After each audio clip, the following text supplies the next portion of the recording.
You're tuning in to Stellar Cycles, hosted by Alina Souza and Eva Brown. Join us weekly as we delve into the science, spirituality, and cultural significance of our feminine cycles. Get ready to align with your natural rhythms, take charge of your patterns, and embrace a holistic approach to feminine wellness. All systems a go? All systems are go. Hey guys, welcome to the third episode of Stellar Cycles with Alina and Eva. Hi, we're happy to have you guys. Happy to have you back. Today we'll be giving you some updates. What have we been doing in our lives over the past few days? What's been going on? What's been new with you? The thing I'm most excited about is my desk treadmill. Really? We need an update on the desk treadmill. This, like I said, would solve all of my problems, and it did. It's so nice. I literally just stand there. I walk there on Zoom. You better not just stand there. It's so nice. On Zoom, my FaceTime calls with girlfriends, phone calls. If I need to buy an outfit, just anything silly, I will just go to my desk on my computer and start walking. And walk towards your dream outfit. It feels so good. My legs are a little sore at the end of the day. It just complements my life so well, folds up really easily. Now I'm going to buy a new coffee table so I can easily store the treadmill under my desk or the couch. What immediate benefits has it brought you? Joy. Okay, so you feel better when you're like working on stuff and walking? Yeah, because that's what I miss so much, right? When I started working again, I missed walking. You and I used to go on these lovely walks, an hour a day. I was so committed. I can't kept do that up in for this like 6 rain. months. No, I mean, you can if you're a G, if you're hardcore, but next not week us. It looks a little bit better. What about you?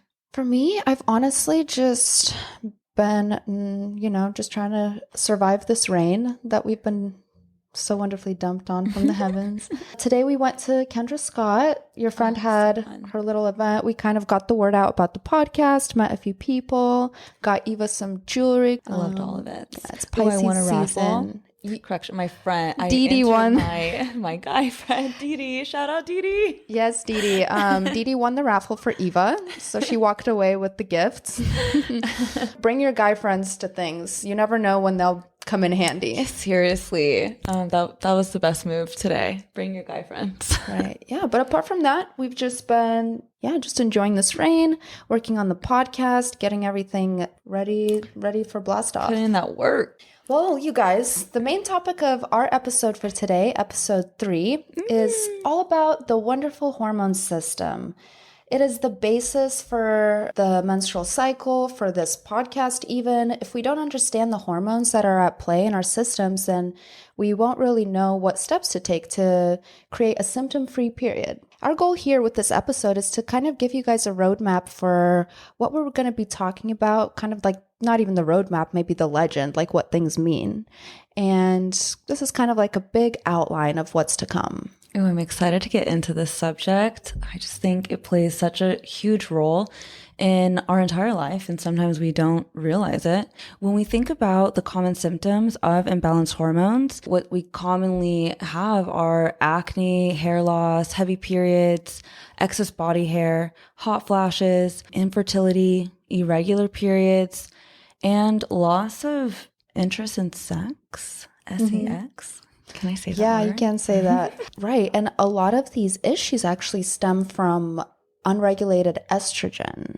Estrogen is actually the West's most common culprit for sexual dysfunction. So it's really important to get into how estrogen works in our bodies, what we can do to get out excess estrogen, and all that good stuff. Absolutely. Yeah, I really love talking about this subject just so we can figure out the faster we know it and know how to work with our body, the faster we can live that great, happy life with perfect skin and clear eyes and healthy hair. So what's responsible for the hormonal action in our bodies? It's something called the endocrine system. It's just another way to call the hormonal system. So endocrinologists are like hormone doctors. They're the ones who help you figure out like what's going on with your hormones. You know, as ladies, we think that our hormones kind of have to do with below the waist, below the belt, right? But there's actually like a continuous cascade of hormones that are constantly happening in your body throughout your 28 or 30-day cycle that's responsible for so much of your bodily function. And the endocrine system can be divided into 5 zones that we're going to get into. And these zones, they are the blood sugar group, the stress group, the metabolic group, the elimination group, and finally the reproductive group. Let's say someone who's listening has never heard of any of this before. Where would they start? Well, it all starts with blood sugar. Again, so crazy to think about when you're thinking about reproductive system, right? It's like, well, what does my blood sugar have to do with this? And the reason for that is because your organs, like your pancreas and your liver, they're part of this blood sugar group. And they're the ones who are responsible for regulating the level of glucose in your blood, which also gives you energy. So energy is such a huge thing, fatigue, not feeling like having the right amount of energy. There's so many young people that just wake up and they don't have the energy for their day. Yeah, actually, most of Americans. Yeah. And that's because unstable blood sugar is the most important underlying cause of hormonal problems. When you think about it, like diet culture, right? We've messed up our eating for decades because of body image, because of society, because of striving to meet an impossible standard.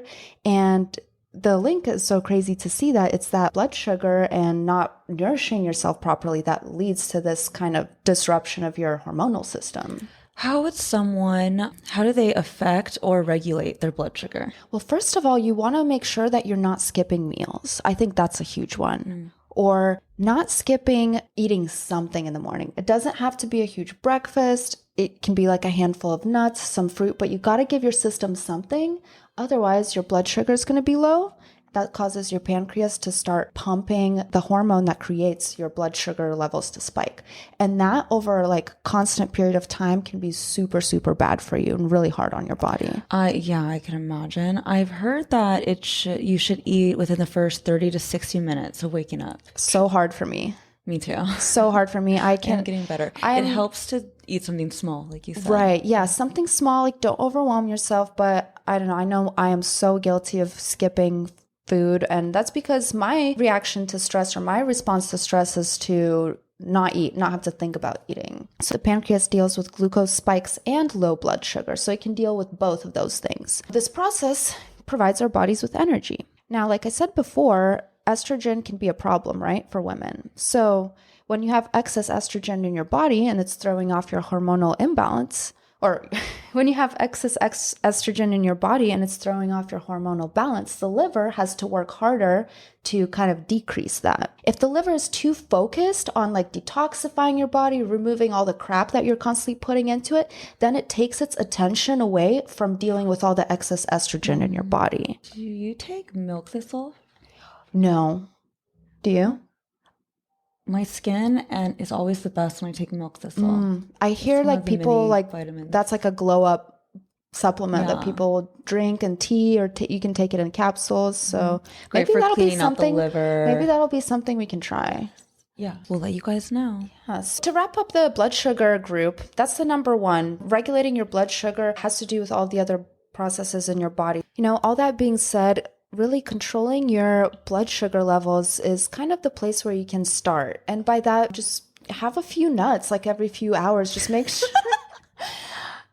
Brazil nuts, macadamias, it could be almonds. I love them. Yeah. Pistachios are my favorite. Yeah. And like these are really, really easy ways to just keep your blood sugar stable and also keep your mood stable because, no one's going to sugarcoat it, but diabetes is a fast growing American disease. And that is just one you do not want to have. And that's why it's important to get your eating in order first. Eating can obliterate your entire hormonal system. I've seen it happen to me. I mean, what it comes down to always is food is fuel and our body is a machine.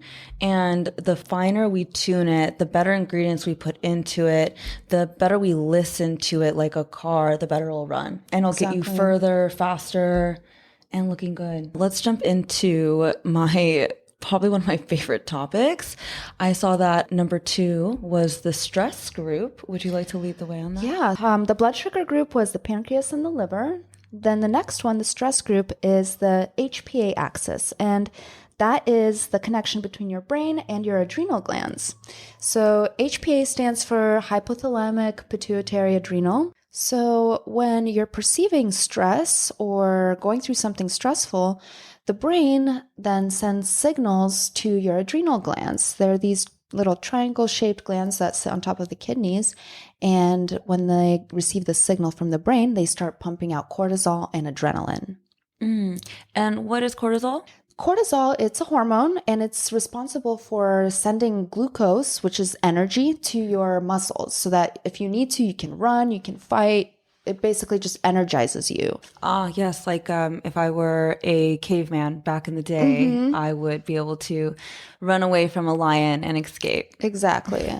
And what does the adrenaline, how does that? So adrenaline, anytime you've been on a roller coaster, your heart is pumping, your blood pressure is like through the roof, and that just alerts you and lets you deal with whatever is the perceived danger or stress that you're faced with. So cortisol gives you the energy and adrenaline gives you the alertness.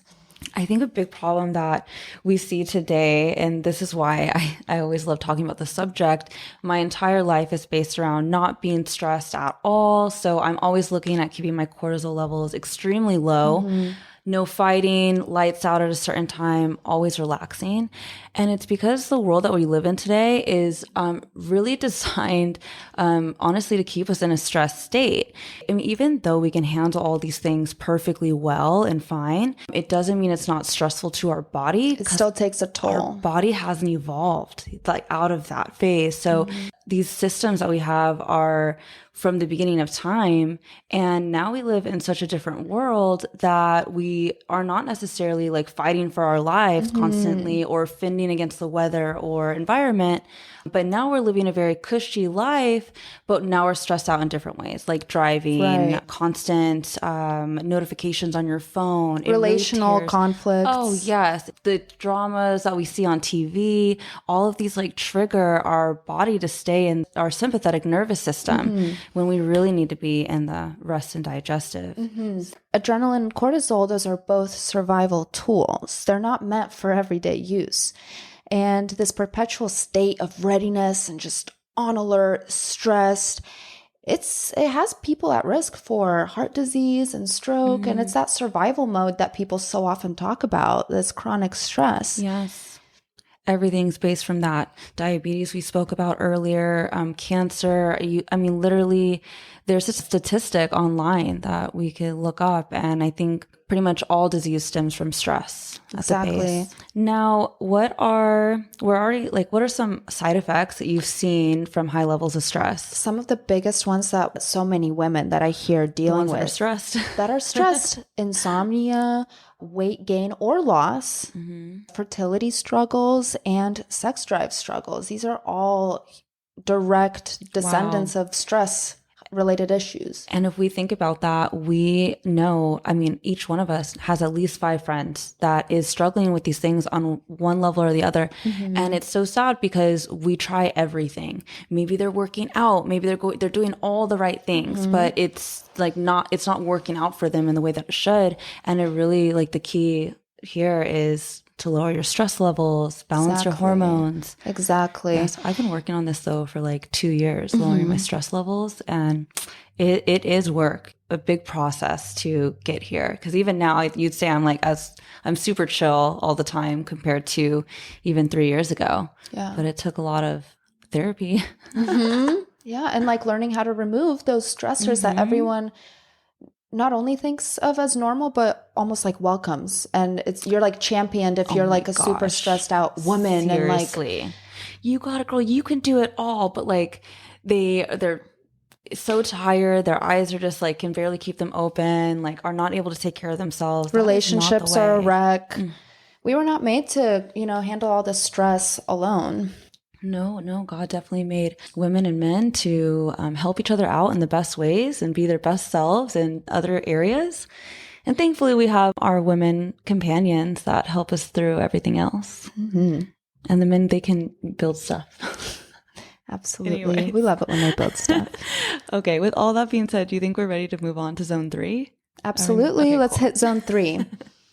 Cool. So the metabolic group. Tell me about that. The metabolic group. When most people think about metabolism, they're just thinking about the calories that have been burned, right? That's about as far as it goes. But the basal metabolic rate doesn't just regulate the use of your calories.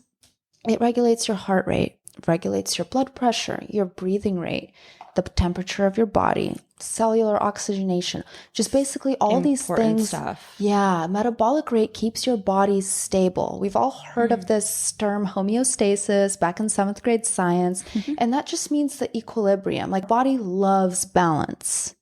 When you go over those things, it really makes me think of like, it's basically helping our body like stay young and not age. Like when you go over, your body's like your cells having oxygen, that's so crucial to every little thing. Like even when you go into like the mitochondria system within our body, like that actually has a lot to do with the metabolic rate as well, and how fast they move, how quickly they can do the job.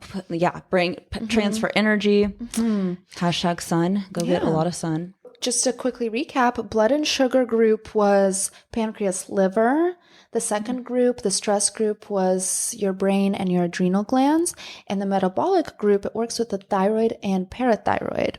So the thyroid, it's this butterfly-shaped gland on your throat. And the reason why it's so important, the thyroid, is because 1 in 2 women in America will suffer a thyroid condition sometime in life. And what's concerning is that like thyroid cancers they're seeing them in younger and younger female patients. And it all has to do with iodine, not getting enough iodine in your system, some other micronutrients and minerals that are just so key to these functions in your body that honestly, with the state of our water, with the state of our soil, we're just simply not getting enough of these anymore, and not even in our food. We have to eat like twice. It's actually triple the amount of vegetables just to get the same nutrients. Right. I mean, some are even 20% less nutrients than they were 30 years insane. ago. Yeah. That's why composting is super important, everyone. And then there's the parathyroid, which a lot of people have not heard about. I didn't even know that this existed until I was in ultrasound school, but it's this little gland that sits next to your thyroid, and it's responsible for moving calcium from the bones into your bloodstream, which is needed by your nerves and muscles to function. And again, we also know that with aging, bones really matter. Bone density. You want strong bones so that they're not breaking in your old age. A machine to use for bone density, it's that hyperplate at the gym. Have you ever used it at Fit? I love that. You go on and it shakes you. It builds your bone density. Ooh, yeah, those are super fun. I like how they feel. So moving into zone 4, the elimination group. Tell me about this. Yeah. Oh, the elimination group is so huge. I think this is where people will see like most of the signs of an imbalance. And the elimination group composes the liver, large intestine, your lymphatic system, and of course your skin. The elimination group, although they don't produce any hormones on their own, like the other organs that we talked about, they are responsible for escorting the unneeded hormones, toxins, chemical wastes out of your body. Nice. So this is why it's called the elimination group. Now, buildup of estrogen, going back to excess of estrogen being a huge problem, is that when you have too much of it, it's actually fuel for tumors to grow. Right. Yes. You remember that. The pathway of elimination in the body is the toxins that are filtered by the liver. They exit the liver through the little sac called the gallbladder, and it shoots all those toxins into your large intestine, where it binds with fiber from food you might have eaten, and it moves out of your body in the form of a bowel movement. So this is kind of like a healthy, good process of getting all these unneeded things out of your body. Because imagine if not just the hormones that your body made, but also all of the things that you take in from your food, from your lotions, from your makeup, all these toxins. Imagine if your body just held on to them and couldn't get rid of them. So important to do this. This would probably fall underneath the category of having plenty of healthy bowel movements in a day. And the lymphatic system, I know you have been dry brushing for a while. Yeah, that's something I've incorporated this year that I simply cannot live without, is my dry brush. I do it before showering. Every time? Yeah, pretty much every time. You're so committed. I am so committed. I'm down to, we both have routines galore. But They're always being worked on. Yeah, I'm always trying new things. And dry brushing, I'd say I do it like once a week, but also I do like other lymphatic massages. yeah. Like your armpits are a really important spot for drainage. So you like rub around like your upper chest, underneath your collarbone, under your armpit, and kind of like release all that stagnant lymphatic drainage, all that waste you want out. What are some other? Oh, I put my legs up the wall. That's great for it. Also skin, skin and pores, they excrete toxins. So that's a huge pathway of elimination too. You don't really want to block that up. So yeah, going back to the lymphatic system, what it does is it removes waste that's traveling through your blood system. And it's actually kind of interesting that the lymphatic system literally travels alongside your blood vessels. So it's kind of like the lymphatic nodes, they're situated in all these important points that if we don't stimulate those points and move that lymph out, then that stagnant lymph can, again, create disease because it's not moving the toxins out. And this, guys, is also really popular in Eastern medicine. And that's something that I study and follow a lot of for obvious reasons. They live forever.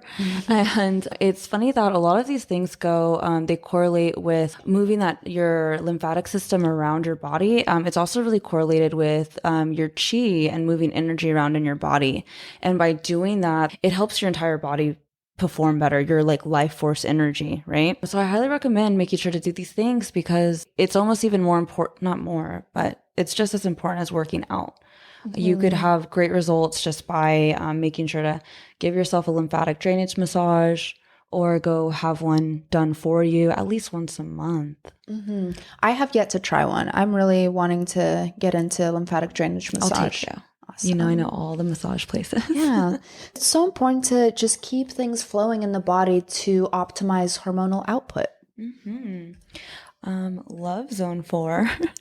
Let's talk about, this is definitely a great subject for you. You know so much about this. Our reproductive group. Right. This is kind of our crown topic. This is what it all comes down to. And it's the hormones that are most active in our menstrual cycle and the things that we directly experience with our periods, with ovulation, just throughout those 30 days. So again, it's not a conversation that's just below the waist. It's a conversation between your brain and your ovaries. So let's get into this a little bit more. How does this break down?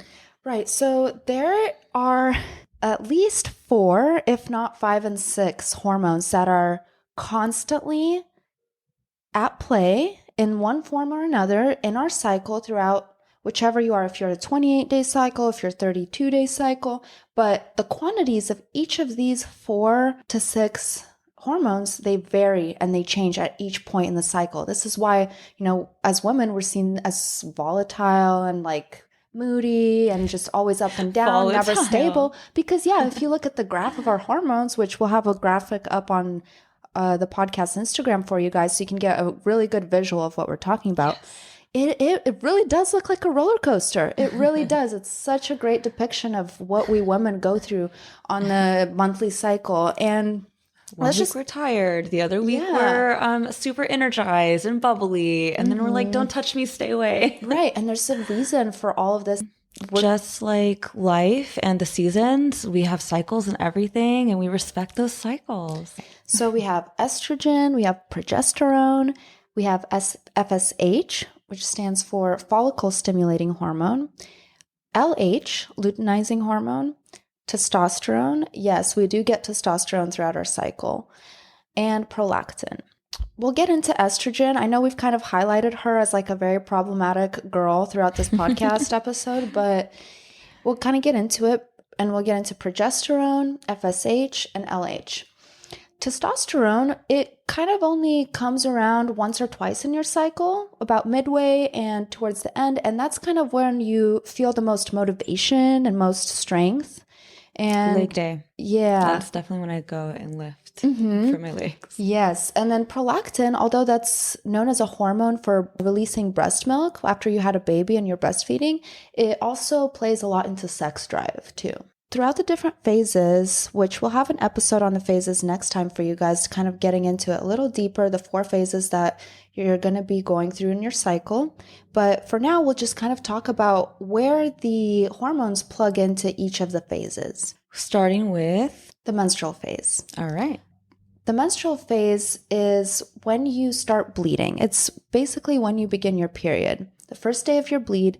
And that happens because all of the hormones that have been active and playing throughout the cycle have dropped off. They're at 0. It triggers your body to bleed because it knows that you're not pregnant. What happens is the progesterone drops, which triggers the shedding of the lining, and estrogen peaks and then drops. And that tells your brain that it's time to get ready for another ovulatory cycle. And then we move into follicular phase. So once you stopped bleeding, you're now in your follicular phase. Your brain is sending a signal to the ovaries, the follicular stimulating hormone, and that tells the ovaries to start getting the eggs ready for ovulation. The eggs that you're born with, we're all born with a set number of eggs.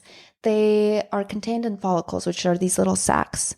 And the follicle stimulating hormone, it tells the sacs to start growing and start getting ready, one egg to ovulate. So we only are born with a certain amount of eggs. Guys, but like it has to, because we drop an egg every month. So does that mean we have thousands of eggs? And are they all just hanging out in my system right now? Yeah, so they're all hanging out, and they basically, with each cycle that you have and each cycle that produces that follicular stimulating hormone, it matures those eggs and it gets them ready. Otherwise, they just stay small and immature, and that's why you're able to fit so many of them in there. Like caviar. Like caviar, exactly. And during this time, estrogen starts increasing because, it dropped off on your period. Now it's starting to slowly increase. And what estrogen is mainly responsible for, as far as reproductive system, is it starts building up that lining, the endometrium. And it starts building it up. What's interesting is the more estrogen you have, the thicker your lining is going to be. So then when your period starts, the heavier your period will be. Oh, I see. Which is why it's so important to monitor your levels of estrogen. So if you're a heavy bleeder, then that means you might have higher estrogen. Yeah, it could be a good idea to get your estrogen checked.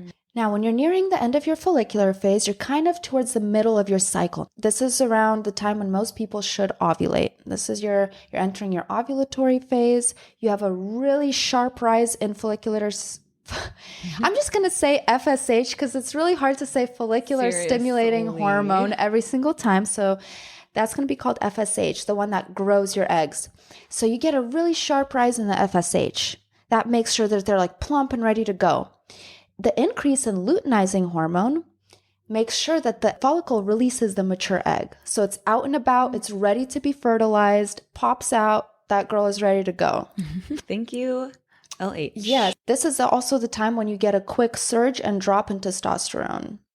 How long is, so that surge is like 12 just hours? Just a couple days. Yeah, maybe, not much. Again, during this time, estrogen keeps increasing, keeps building that house inside your uterus for the baby, just in case the egg gets fertilized. Another thing it's responsible for is creating that sticky cervical mucus that, you get a specific kind of discharge mid-cycle. Yes. This is a great way how you guys can track your cycles and know where you're at, is just by keying into your body and seeing where your mucus is at that time, and you guys will start to notice a difference. Vaginal discharge, it's there for a reason, and it sends really important messages about where your body is at. Yeah, life is so easy when you just tune into yourself, Yeah, to what's available to you. And that fertile mucus, that really sticky, almost like egg white kind of discharge, the reason that it's there is because it really helps to trap sperm if sperm does get in there. I love nature. Yeah, so that they have an easier time sticking around and fertilizing the egg. Oh, that's so smart. Mother Nature, my goodness. After you ovulate, you enter the second half of your month. This is called the luteal phase. So around this time, your ovary has released an egg, right? If you're ovulating, it releases an egg.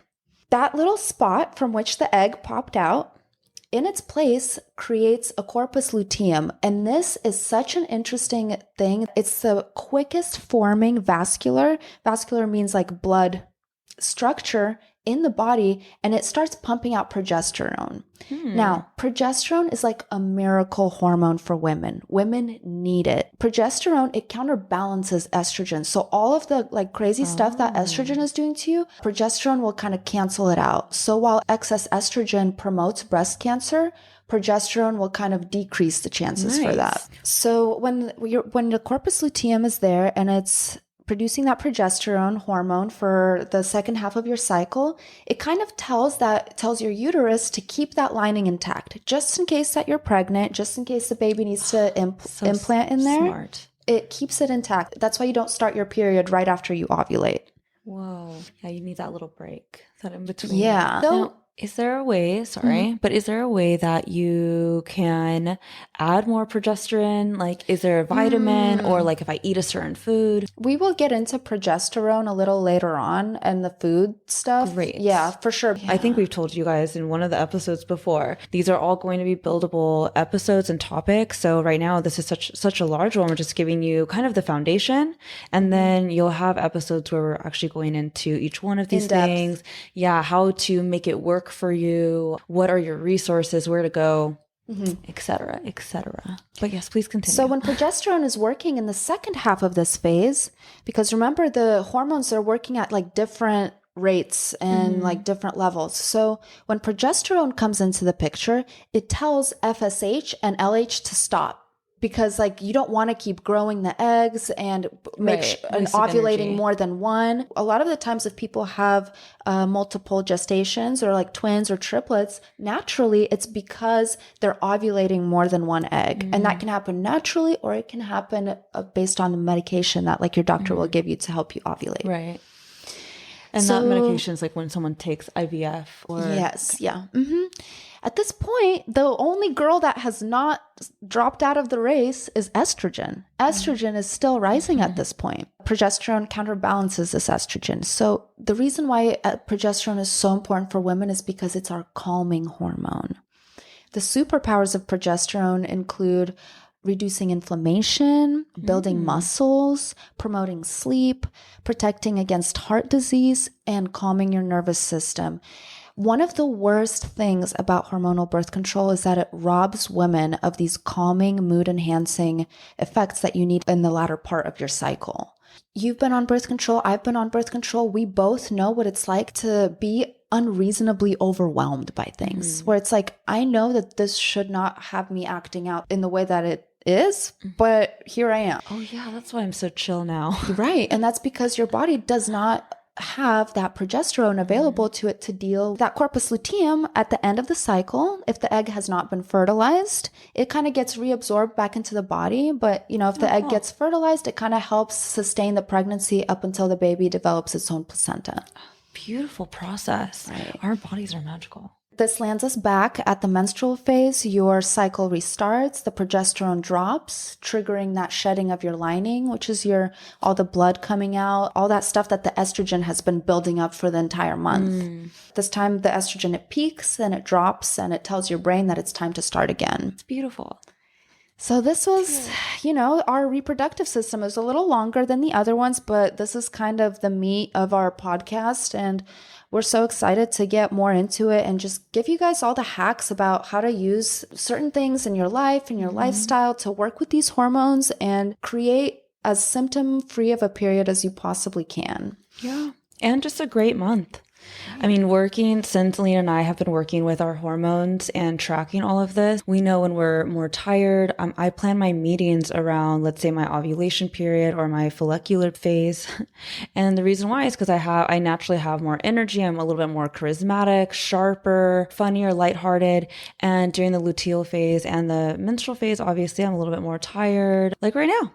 You're in your luteal phase? Yeah, I am about to be in my luteal phase. I'm heading into my ovulatory phase. So every single day I'm doing the ovulation pee test strips and I'm taking pictures of the little result and it puts them in a database and it gives me like a number every single day and it climbs. So then you can see when you're ovulating. Yes. So that's been pretty good. When I've done those, I typically just do it around the time I know it's coming and then just see, and then I'll test positive. So I'll only kind of take like 3 or 4 tests. Yeah. You too? Sounds like you're taking more. Yeah, like a couple times a day. I know, but now we have this Aura ring. This Aura ring. Oh yeah, that's another update is we both got on the Aura ring bandwagon because we want to get extremely technical about our health. Yeah, we're obsessed Could it be with these so things. annoying? So these hormones that I just went over for the reproductive system, estrogen, progesterone, FSH, LH, while we associate these usually with the fertility or with your period, they have to do with your mood, your water retention, Your nervous system. on an everyday basis, sex drive. Which affects your energy and sex drive. Yeah. Exactly. And everything's so tied together. this ratio of hormones at various parts of your cycle creates your unique emotional canvas, which is why it's so important to understand and intimately know your cycle. We just really encourage you guys to start tracking your moods, kind of start looking for those patterns. Where am I most reactive, or where am I more open to like doing social things? So, and that'll kind of show you like where you need to be taking on social events, or maybe laying low when it's okay to be a little more introverted and take that time for yourself.